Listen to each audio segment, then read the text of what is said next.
Again, on behalf of our program, uh, the bowl experience is great. This is, I think, our 10th of my time at Ohio University, using football as a vehicle to give these guys experiences. Several members of our team never been to this, the wonderful state of Arizona. So it's a pretty heartfelt, pretty cool thing. So with me saying that, open up for questions. For both players, how much Barstool content do you watch, and what are your favorite shows if you do? I'd say I see a lot on TikTok, scrolling across. You kind of see it all over social media with Dave and things of that nature. And then we had the guy coming into our practice not too long ago, so it's pretty cool to see that content get out there. Curtis, do you watch Barstool? I watch some a little bit here and there if it like pops up on social media, and not too many if like just going out and seeking it. But it's entertaining whenever it does come up. Do you have cable TV? I do. Yeah. Do you think most people your age still do? It's probably shifting a little bit more to streaming services and stuff. But I mean, my family does. Tim, how would you describe the impact Craig Will had on your career? Very impactful. Not only as a friend, but as a mentor. As I mentioned this earlier, one of the press conferences, my time at Nebraska was wonderful. He always kind of took care of me, looked after me, and we had a great relationship. And then Coach Bull went on to be the head coach at North Dakota State, and my wife and 2 young children at the time were at a crossroads, and he'd come to see me multiple times in Lincoln, and really literally just, I mean, got me up off the couch. And I don't have to say it. I mean, literally, he knocked on the door for the second or third time, and I was on the couch, you know. And he says, "Hey, you got to get back up on that horse," basically, and got me back up on that horse, and so I'm forever grateful. But just how he runs his program, working under him in Fargo, how he goes about practice schedules, the staff. I've said this before, and I mean it wholeheartedly. He talks with you, you know, not at you. And I think that's a Coach Solich thing as well. I try to pattern myself as one of the characteristics. It produces great results. What's the biggest thing you've taken from Craig and applied it to your program? You know, toughness. You know, we share the same barber, but I know he's a sharp-dressed guy, but he drives a pickup truck just like I do. I've ridden in his car in that many times, and I think just toughness. What kind of truck? Mine's a 2005 GMC, which is in the shop. But you know, his was like a 98 Toyota 4Runner, if I remember correctly. So not a truck, but it was older. Curtis, what's your recovery timeline? I'll be back for next season. The goal is to be able to get going full in the summer, but I'll be ready to go well before next season. What role have you tried to take with the team since that happened? Not much different in changing the role. Obviously, different people are playing, but I'm really kind of just taking the same approach. You know, staying in meetings and preparing the same, just as if I was going to be playing. And any questions that other quarterbacks, other players might have, they can ask me. But it's just like I did when I was playing. I'd ask for help and stuff like that. It's just kind of that same role that I'm still fulfilling. How hard was it when it first happens and you realize that it's a long-term injury? How hard is it to just kind of process? I mean, it's not something you want to, wake up and know that you won't be playing for the team and playing the game you love. But it's going to be an injury that I come back from, and so that's the outlook I have, and I know I'll be back and playing with the guys and playing for this team. So that's positive. I'm looking forward to it. You missed all of last season, right? 21 Yes, sir. season with injury. Have you talked to him about that, or can you just comment on what it's like to kind of deal with that long-term injury? Yeah, me and Curtis have talked one time. I talked to him as soon as it happened after the game. Told him to keep his head up. It is a tough rehab process coming back from an ACL injury, but Curtis will get through it and he'll come back better than ever next year. What was it? We talk about momentum from an offensive standpoint, but from a defensive standpoint, Keith, the numbers are incredible in league play. Did you guys as a unit really feel that momentum place as week 8, 9, 10, 11, and 12 went along, and even into the MAC championship game? Yeah, for sure. Our defense clicked together. We after a tough loss against Kent State, we kind of banded together, had a meeting, and kind of flipped things. Kind of talked about what we really want to achieve as a defense, and I think that was a game changer midway through the season. Key, going through that injury last year, what did that do for you mentally? Mentally, it made me a lot stronger. It's a grind going through the process of rehab, but you just got to keep your head up, keep fighting, and it does make you stronger. Anybody from Barstool, Ohio, coming out to watch the game? No, not this game, no. And what's the travel like from people coming out from Ohio? Have you heard anything, Coach? There's been some flight issues due to the storm up north. It's paralyzed quite a few cities. I know that I've had some family members, flights been canceled coming from Oklahoma. And so it's a big reach out there on the storms. But I believe we are 100% here. Everybody got in. We had a couple show up yesterday, so we are a full force. Very excited. Key, just looking at your Instagram account, you lost your grandmother this year. Just describe that relationship that you had with her and maybe how that relationship has helped you through your injury struggle. Yeah, for sure. So she passed early in May. She was kind of the reason why I played football. You always have a purpose of why you play this game, and I think she was that purpose. She's always supported me since I was a youngin', playing in the youth level all the way up until this last season. But this season I kind of went out there and just dedicated every game to her. I want to make my family proud, and I think playing through her was the reason why our defense and me as an individual had a good amount of success. So what was maybe the best piece of advice that she ever gave you about competing? She's kind of just like Coach Alvin. She breeds toughness. She's always installed that in me from a young age.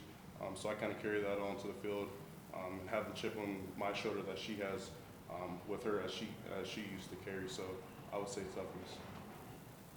Tim, when you flip on the film of Wyoming, does it remind you of North Dakota State days at all? Absolutely, especially offensively, as I called plays for Coach Bo and their approach as far as game planning. I think that it's a proven winner, obviously in Fargo and Wyoming.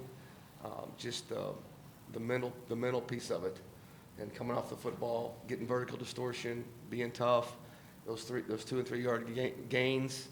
Their style of offense in the second half turned into 6 and 7 and 8 yard gains due to just the physicality of it. It is very difficult to simulate without just going full speed scrimmage every practice, and you just can't do that these days. So it presents its challenges for the team, but I think having the bowl game a little bit later is helpful in preparation.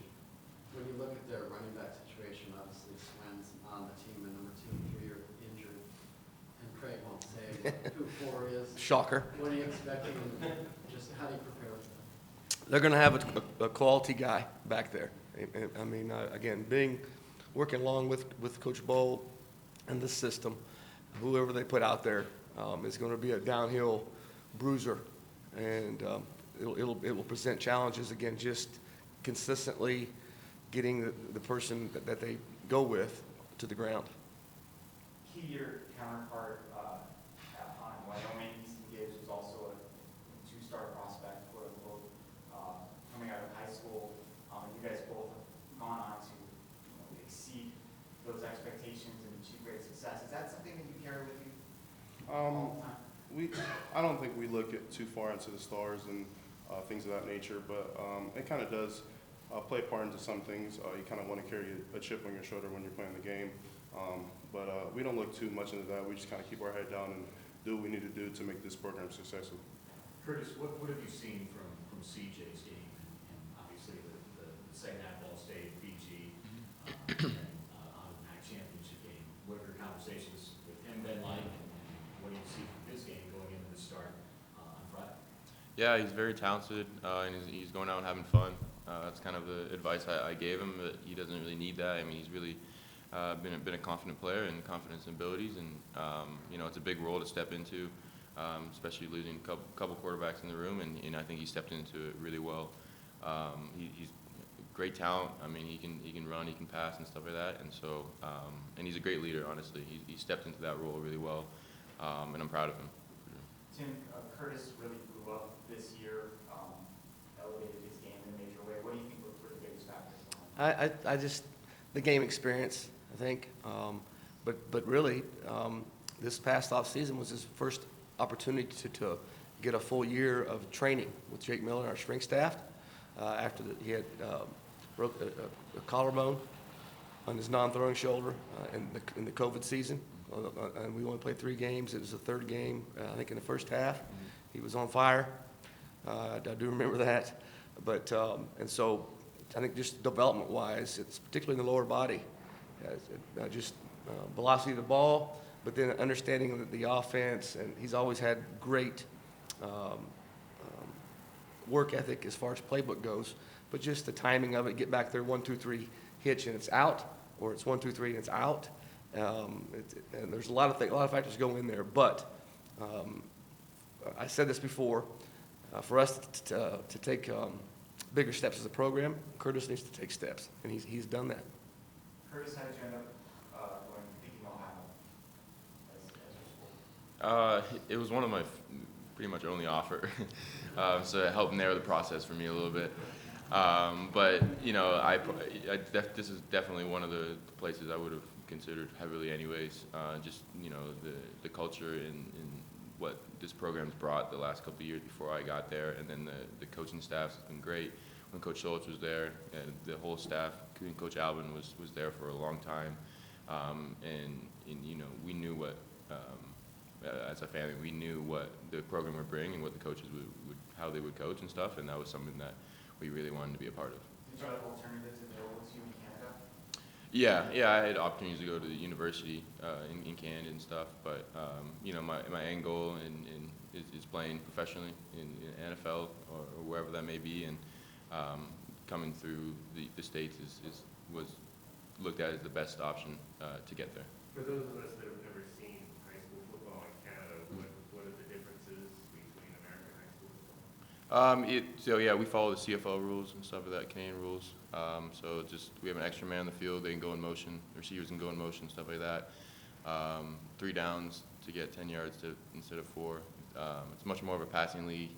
It's a lot of fun to watch, a lot of fun to play, especially if you're quarterback. So what was that adjustment then like now for you to be an American college football? There's a little adjustment, mainly just recognizing and understanding defenses because they're completely different. And so, you know, a cover 3 here would be completely different cover 3 in Canada. And so, you know, that was my freshman year was mainly just kind of trying to understand that. And so I spent a lot of time just understanding the defenses here. Isn't the field goal post different in Canada too? Yeah, they're front of the end zone. So. Tim, have you had much experience with Canadian quarterbacks? Obviously, Curtis's older brother was a proven guy, legend. There'll be a statue outside our stadium at some point in time with his face on it. But the game, I've got a chance to watch the game over the years. We had several players in my time at Ohio University go on to play professionally in the CFL. Curtis, Player of the Year type season there now. A.J. Olette, Casey Sales, Poppy White, Blake Irons are all on a roster, currently on the rosters right now. All those guys I just mentioned were on a team, on the same team at Ohio University in around 2016, maybe 17. And so I've got a chance to, when we start action playing on a Tuesday or a Wednesday or a Thursday, the weekends are kind of you know, we're towards the end of the week for game preparation. So point being, there's time to catch some of the games over the weekend with us playing on Tuesday. And so the things that Curtis mentioned, I've seen firsthand. It is a very exciting league. Tim, Craig was joking that you know about the skeletons in his closet. What's the best Craig Bowl story you can share from him? He can get very intense, you know. All I can say is that but he does it the right way. I wouldn't call them skeletons, but I do recall a couple of bad calls on my part in the Fargo Dome that didn't, a couple of high-risk plays that didn't go our way, and he let me know with a stern talking to that don't be calling that play again, But really, he's just a wonderful person. I'm looking forward to shaking his son. I mean, and when we were in Fargo, Aaron and his son's about this tall. Now he does a great job on staff for Craig, and I'm looking forward for Craig shaking my kids' hands because they were about this tall. And so it's a really cool thing. Again, hats off to Coach Ball, his staff, and their team for getting here, and should be well over the game. For Curtis and Key, describe what it is like to play college football on a Tuesday. It's kind of fun because you'll be on TV and a lot of people will be watching you. I mean that's why action is a thing. You get more exposure as a conference, and I think we should. We got one of the best conferences that I think in the country, and so it's good to be able to play on that national audience and stuff. It's a little weird, especially if you have school that day, because you kind of have to do school in the morning, and then about noon you kind of get ready to play a game. But it's a lot of fun. Key, does it take on kind of like a Monday night kind of atmosphere? Yeah, I'd say so. Like Curtis said, it's just more exposure. Kind of shows who has the best fans, and I think with our program, our students come out on those weekday games and they cheer us on, and we really appreciate them. For all of you guys, kind of a goofy question, but in Wyoming, the Cowboys are the only show. In Ohio, you have, 800 Division I programs? How annoying is it to see the fans from all those different programs all at the stadium? Yeah, that's very observant. It's factual. 800 might be a little high, but we have a lot, But I'm going to just add to what Key was talking about. We've got the best fans in our conference, no question about it. And they have just continued to support our program. The Tuesday night game part of this it's a platform, right? Just like Barstool Sports is a platform. It's a great opportunity for us to get the Ohio brand out, get these guys on the big stage, and our fans are very excited about the game and very appreciative. Coach asked this question of Craig as well. A lot of these bowl games often come down to which team wants it more, which one's more motivated. What is your sense of your team's psyche heading into this? Yeah, I agree with that statement, but I know that we're going to pride ourselves in wanting it as hard as possible. I know Coach Bowles' team will do the same. It should be a hard-knocking, great football game. As a head coach, you're a little concerned about when the game's a little bit later and having some time off since your last game. But with the help of the staff and these guys to my left and my right, we should be ready to go. Tim, is this your first time in Tucson? Yes, sir. It sure is. What do you think about Tucson, the city? Gorgeous. My family's had a great time, and my children we've been to several bowl games. We've been to, the granddaddy of them all. Have been very fortunate, and at this point, my kids are just having a blast. They're looking forward, hopefully, to meeting Big Cat. Okay, and my children are in the streaming right all in the stream and the streaming piece of this, and had some great cuisine so far. So it's great. Any further questions? Thank you, gentlemen. Thank you very much. Thank you. Thank you.